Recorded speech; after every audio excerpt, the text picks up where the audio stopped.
Ah.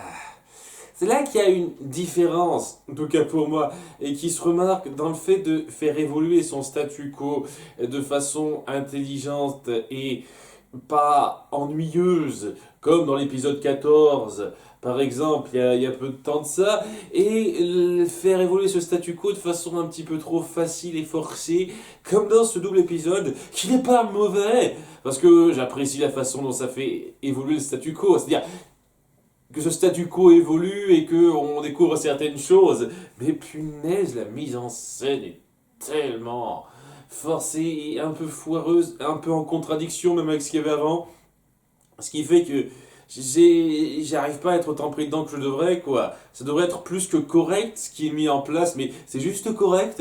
Alors, un peu frustrant. Je vous cache pas que c'est un petit peu frustrant. En tout cas, là, ça commence avec un demi-épisode pas sensationnel, où on va se pencher un petit peu plus sur l'espèce d'autre créature magique qu'on avait vue il y a quelques temps, celle qui en veut beaucoup à Glossaric, pour une raison qui est toujours pas claire. Apparemment, oui, il peut pas le supporter ou un truc comme ça. De toute façon, on va voir dans pas très longtemps que ce personnage est totalement unidimensionnel et super plat. Parce qu'en gros, son trait caractéristique quasi unique, c'est d'être quelqu'un qui réfléchit pas. C'est-à-dire qui se contente de faire ce que ses tripes lui disent et c'est tout. Et donc ce mec s'appelle Romulus. Et on le découvre alors que Star se faufile un peu la nuit pour piquer les céréales de Marco. Et voilà, et il se dit, tiens, je vais la capturer. J'ai ce pouvoir super puissant de cristalliser les gens à volonté super facilement. Qui, honnêtement, c'est ultra cheaté ce truc, quoi. Ce mec, il est ultra puissant. Et, et donc, très rapidement, il cristallise Star et Marco en 2-2. Oui, parce que Marco arrive là, histoire de dire qu'il était là. Ce qui n'amène absolument rien au passage. Ça fait juste du gag à la con. Mais voilà quoi, il finit par ramener Star et Marco qui passait par là à son chancelier, son espèce de chef. C'est un chancelier chèvre qui parle en chèvre donc. Ce serait drôle, quoi, c'est un gag du truc. Et voilà, s'il l'a amené ici, Star, emprisonné, c'est parce que il pense avoir trouvé qui est responsable de l'espèce de crise de magie dans les dimensions, quoi, parce qu'il y a une fois de plus une espèce de trouble. Dont on avait déjà parlé un petit peu avant là-dessus, quoi. Et c'est vrai que j'avoue qu'on n'avait pas trop illustré ça, ce que ça voulait dire, mais là on essaye d'un petit peu plus l'amener. Et le fait est que ce mec Romulus se dit tiens, ça doit être elle. Pourquoi? Parce que mes tripes le disent. C'est pas comme s'il avait fait un brin d'enquête du genre, ah, celle qui avait brisé sa baguette il y a pas si longtemps que ça, et qui a pris pas mal de décisions un peu discutables. Non, non, non, c'est juste, le trip me dit que c'est elle. Et donc ça ne dérange pas de capturer la princesse de Muni comme ça. Et son chancelier n'est pas d'accord avec lui, se dit, oui, t'es allé trop loin. Enfin bon, hein, en chèvre, donc j'imagine que c'est ce qu'il dit. Et pareil, ces deux bras, en fait, ont leur conscience propre, ce qui n'avait à ma connaissance pas du tout été illustré la première fois qu'on l'a vu, mais voilà, et eux-mêmes sont pas d'accord avec ça. C'est on voulait pas faire ça, tu vas trop loin mec. Et il y a une espèce de mise en scène qui est assez drôle en soi, qui passe très moyennement si on veut essayer de prendre ça un tant soit pas au sérieux, mais c'est assez drôle en soi, où le mec il est tellement pris dans ce que ses tripes lui disent comme quoi Star est responsable, que lorsque tout le monde se dit ouais tu vas trop loin, il faut qu'on avertisse les autorités, il panique un petit peu, il commence à cristalliser tout le monde, dont ses bras.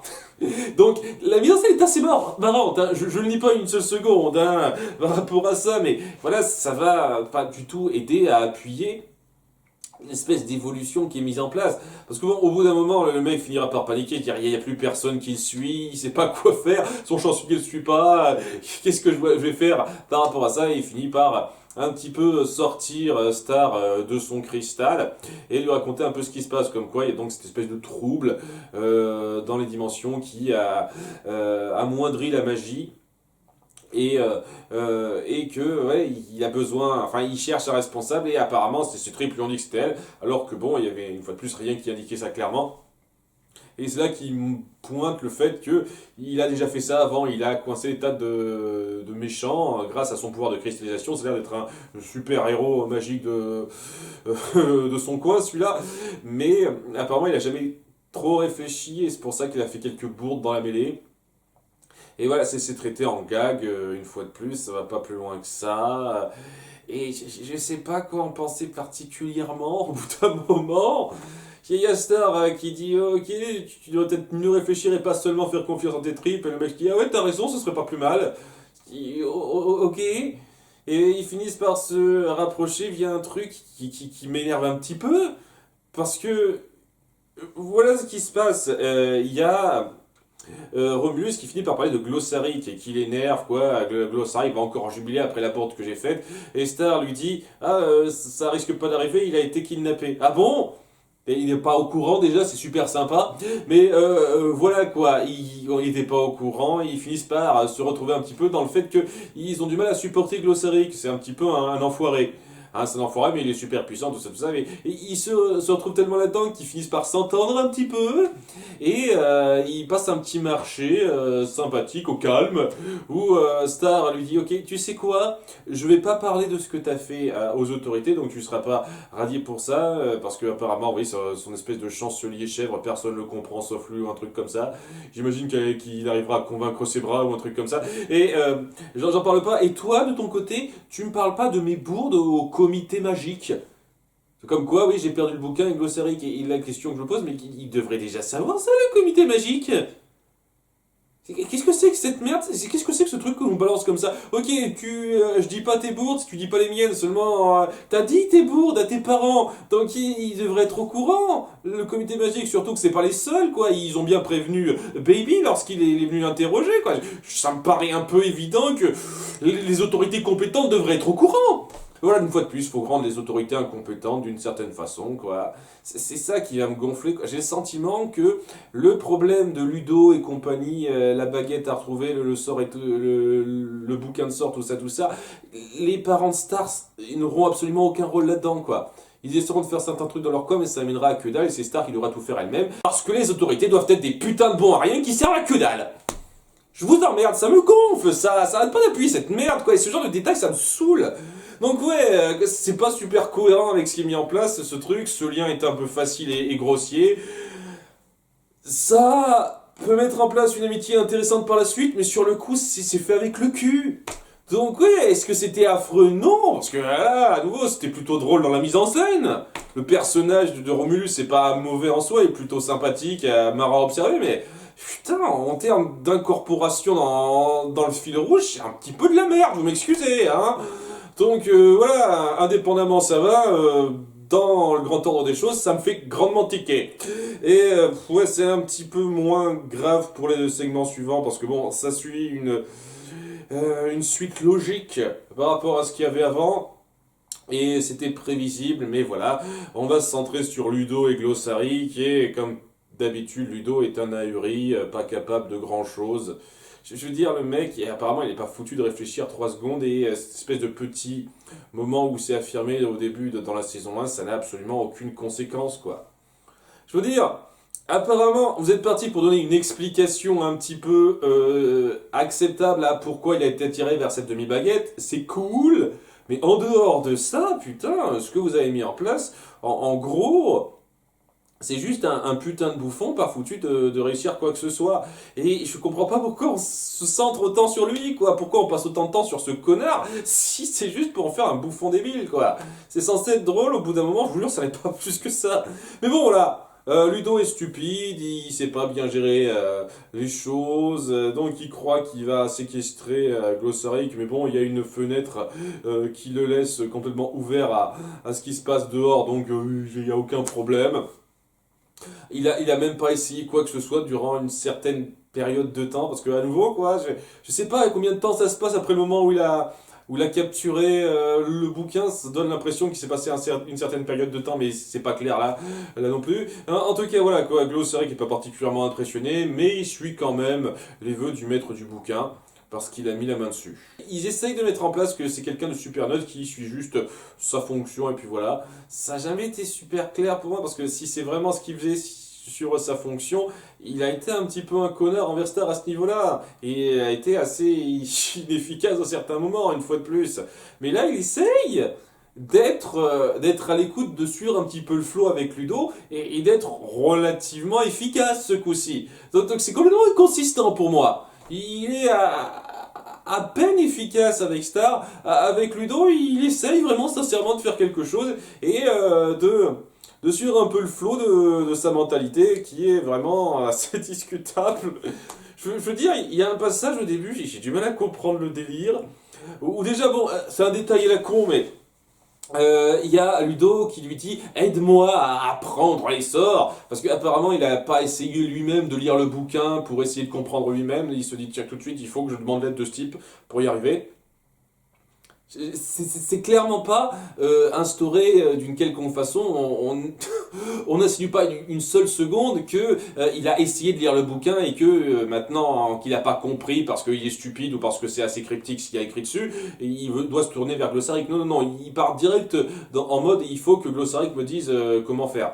C'est ça, à peu de choses près. Hein. Donc, même pas foutu d'être un tant soit peu autodidacte, malgré le fait qu'il le dise lui-même. J'ai été forcé d'être autodidacte parce que mon père m'apprenait rien. Donc, c'est un peu du foutage de gueule quand même, vous m'excuserez. Hein, c'est même pas consistant au sein même de l'épisode, ça. Et en plus, quoi, au début, il lui dit Glossaric, donc on va s'entraîner. Il dit est-ce que ça va être dur? Est-ce que ça va être chiant? Oui, oui, ça a l'air de l'exciter.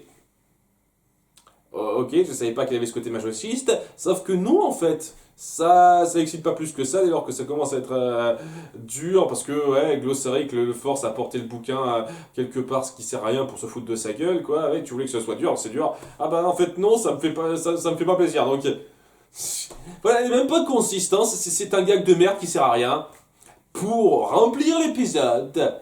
Et voilà, ça va se concentrer sur Ludo qui sera content parce que enfin quelqu'un lui l'aide un petit peu à avancer, à lui tient un petit peu la main pour s'améliorer. Et il apprend enfin un sort dans une mise en scène que je trouve assez mignonne parce que ça fait un peu réminiscence à ce qui avait été fait il y a 2 épisodes de ça où voilà, Glossaric lui dit tiens, je te fais apparaître une pomme, tu dois faire un sort pour me la faire venir vers moi. Donc apparemment c'est une espèce de test habituel, usuel. Donc j'imagine que c'est un petit peu le sort qu'il attendait, baby, dans l'épisode 16. Hein, c'est-à-dire utiliser le sort Levitato, c'est ça, pour faire léviter la pomme et donc la porter où il voulait que ce soit. Donc voilà, bon, cette partie-là, ça va, c'est mignonnet, à nouveau, c'est plutôt amusant. Voilà, s'il faut vraiment juste voir ça comme une espèce de petit délire, ça va, quoi, l'humour est pas affreux, ça fait sourire à plusieurs moments. Hein, et bon, voilà, Ludo est pas le pire qui soit, mais bon, une fois de plus, il est pas ultra intéressant non plus, quoi.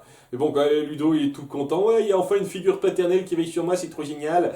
Alors que j'en sais rien. Il y a un truc qui m'effare un petit peu là-dedans. C'est le fait qu'on joue très peu sur les liens qu'il avait dans la saison 1. Dans la saison 1, dans mon épisode préféré, mon demi-épisode préféré, et peut-être même mon épisode préféré tout court, encore jusqu'à présent, l'épisode sur le jour de la Mew dépendance. Je sais que beaucoup de gens viennent d'en dire, ouais, mais l'épisode 14, ça. Je pense que le demi-épisode sur le jour de la Mew dépendance, c'est le seul à m'avoir vraiment sincèrement touché, à avoir presque tiré une larme, quoi. Là, c'est pas encore arrivé pour un seul épisode, donc il y a cette espèce de petit truc en plus dans cet épisode-là. Et voilà, dans ce jour-là, on indiquait de façon assez évidente qu'il y avait un passif entre lui et ses hommes d'avant, mais on joue pas une seule seconde là-dessus. Comme quoi, il y avait en fait aucune infection entre eux, alors qu'on insinuait un petit peu qu'il était censé y avoir de l'infection entre eux. On rebondit pas là-dessus, on fait pas gaffe à ce détail. Et ouais, quand on a une série qui essaye de faire pas mal de rappel à des éléments passés, à des choses qui sont mises en place pour qu'on rejoue là-dessus plus tard. Et ça me fait un petit peu chier qu'on prenne pas en compte des trucs qui sont assez évidents comme ça, quoi. Non, hein, son lien avec cet ancien monstre, il s'en branle complètement, c'est plus ça qui le détermine. Ben, il a aucune réminiscence là-dessus ou quoi que ce soit, il s'en fout royalement. Mais on apprend dans cet épisode qu'il a eu un papa sévère et donc il est content d'avoir une espèce de pseudo-figure paternelle à ses yeux pour lui enseigner des trucs. Voilà, c'est censé être touchant, ouais, non, c'est juste stupide. Enfin, au sein même de l'épisode, c'est plutôt rigolo et un petit peu mignon, mais au sein de la série, c'est pas amené et ça énerve un petit peu par rapport à ce qui a été instauré avant et qui est pas repris, quoi. En tout cas, voilà, il est content, Ludo, il parvient même à se faire border par ce type-là. Glossaric qui obéit à tous ses moindres caprices, comme si de rien n'était, parce que voilà, il se sent obligé alors qu'il a jamais fait ça avec Star. Souvent avec Star, il lui est arrivé de savoir dire non, mais là il essaye même pas. À nouveau, deux poids, deux mesures, je sais pas pourquoi. Hein. Il est censé être neutre, j'ai du mal à voir en quoi c'est neutre quand il a deux comportements totalement différents envers deux personnages comme ça. Mais bon, c'est. Merde. Et donc, alors qu'il est en train de se coucher, Ludo il est super content parce qu'il va apprendre d'autres sorts demain. Mais alors sa baguette lui parle une fois de plus hein, et lui donne des doutes comme quoi, ouais, il lui a montré à Star un certain sort dans le bouquin, mais pas à lui. Et ouais, Ludo, une fois de plus, c'est stupide, elle se laisse complètement manipuler par ça, parce que voilà, ça fait qu'une journée qu'il commence à t'enseigner, mec. T'as appris un seul sort, tu crois que tu vas tout suivre d'un coup, mec? Il y a plus d'une page qu'il a montré à Star qu'il t'a pas montré à toi. Ça m'énerve un petit peu. D'autant plus que ouais quoi. Lorsque donc il est un peu influencé par la baguette et qu'il veut forcer Glossary à lui montrer la fameuse page en question, ça peut pas être une des 1000 pages qu'il a montré à Star qui était plus ou moins inoffensive. Avant, non, il faut que ce soit la page protégée par une espèce de scellé squelette à la con qu'on avait vu donc il y a plusieurs épisodes de ça qui contient donc une espèce de pouvoir qui ouvre la porte aux ténèbres, ce genre de conneries. Hein, donc c'était juste une blague, il me semblait, mais non, ça va plus loin que ça. Alors, je vais revenir, mais voilà, quoi, il aurait pu montrer d'autres sorts que ça, quoi, et ça le dérange pas une fois de plus de voir ces trucs-là, parce qu'à nouveau, il se dit neutre maintenant. Et il s'en doute qu'il y avait un truc comme ça, puis il essayait, je sais pas. Je sais pas trop quoi. Ça semblait pas trop démontrer qu'il était neutre certaines scènes autour de lui, mais j'imagine qu'il jouait la comédie. Il s'en fout, Glossary, il suit le mouvement, en gros, apparemment. Donc voilà, tu veux que je te montre ce sort, ok, bah je te le montre. Ouais, il suffit d'insister un petit peu, il lui montre, et donc ce fameux sort, donc cette fameuse page qui est censée donc ouvrir à la porte des ténèbres, etc. Aspire Ludo, quoi, et donc on voit le même plan qu'on avait vu à la fin avec Marco. Et est-ce que ça veut dire que lorsque Marco a été aspiré dans cette espèce de flot de ténèbres comme ça. C'était la même personne qui l'avait contrôlé ou c'est rien à voir, c'est une espèce de possession au pif ou là ce coup-ci il a juste été tenté par le mal mais il n'avait pas été possédé ou un truc comme ça. C'est pas clair du tout étant donné que c'était juste un gag à la con dans l'épisode où on a introduit ça devient inconsistant une fois de plus parce que ce coup-ci lorsqu'il ouvre la porte des ténèbres et qu'il est aspiré dans cette espèce de trou noir ténébreux, eh ben, il est possédé par Toffee. Toffee est de retour en possédant Ludo et... ok.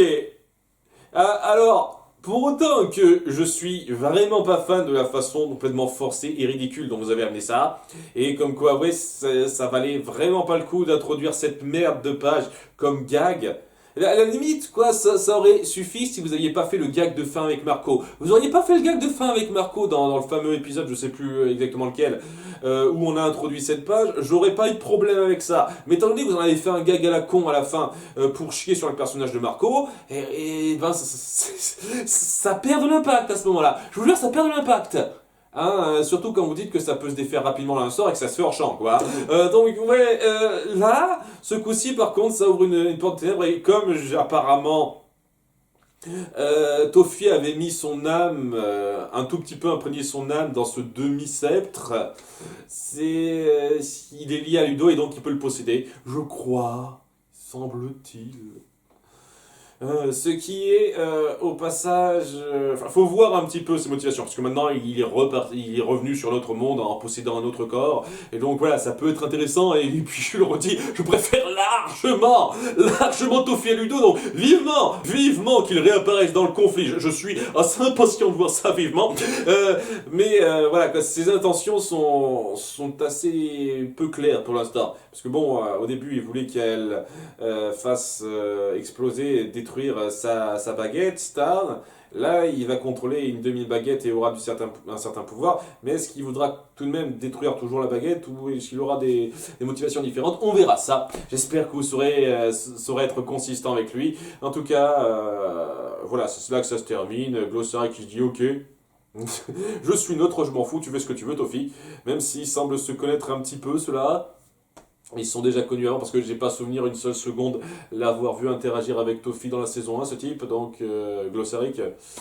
Donc ouais, ils ont l'air d'avoir un passé ensemble, donc j'imagine qu'on se penchera là-dessus à un moment donné. Ça c'est très intéressant, c'est intriguant, mais voilà, il faut que Ludo se comporte comme un ahuri pour amener à ça. Comme dans le premier segment, il faut que Romulus se comporte comme un abruti et que les choses soient amenées grossièrement pour amener à cette espèce de moment où lui et Star nouent un lien et qu'il parle un petit peu de ce qu'il est et du problème de nuisance dans la magie des multi-univers, quoi. Ce genre de truc, il faut que vous forciez ça avec de la stupidité. Et est-ce que ça amène, c'est intéressant, hein, parce que voilà, maintenant Star a un nouvel allié, ils vont nouer un lien, ça peut être très bon par la suite, hein, parce que oui, il a un pouvoir assez cool, un peu cheaté, mais ça peut être cool. Et à côté de ça, oui, Toffee revient, on va plus avoir Ludo l'andouille là-dedans, donc ouais, ça fera plaisir. Mais voilà, il faut que vous forciez ça avec pas mal de passages stupides. Et donc ouais, ça n'a pas autant de poids que ça devrait. Mais bon, j'apprécie le résultat de fin et l'humour qui est fait autour de ça et pas mauvais du tout. Ah, il se suit, il est pas sensationnel, mais il se suit bien. Ok, il y a pas mal de passages qui m'ont fait sincèrement sourire et même un petit peu rire. Donc ça va, ça va. Ça aurait pu être tellement mieux, quoi. Si vous aviez pris un tout petit peu plus au sérieux ce que vous ameniez, ça aurait pu être tellement mieux. Mais tel quel, c'est à peu près correct. Voilà. C'est un peu frustrant parce que ça avait le potentiel d'être plus qu'un petit peu correct, mais c'est déjà pas si mal, dira-t-on. À bientôt pour la suite avec l'épisode 19. Bye!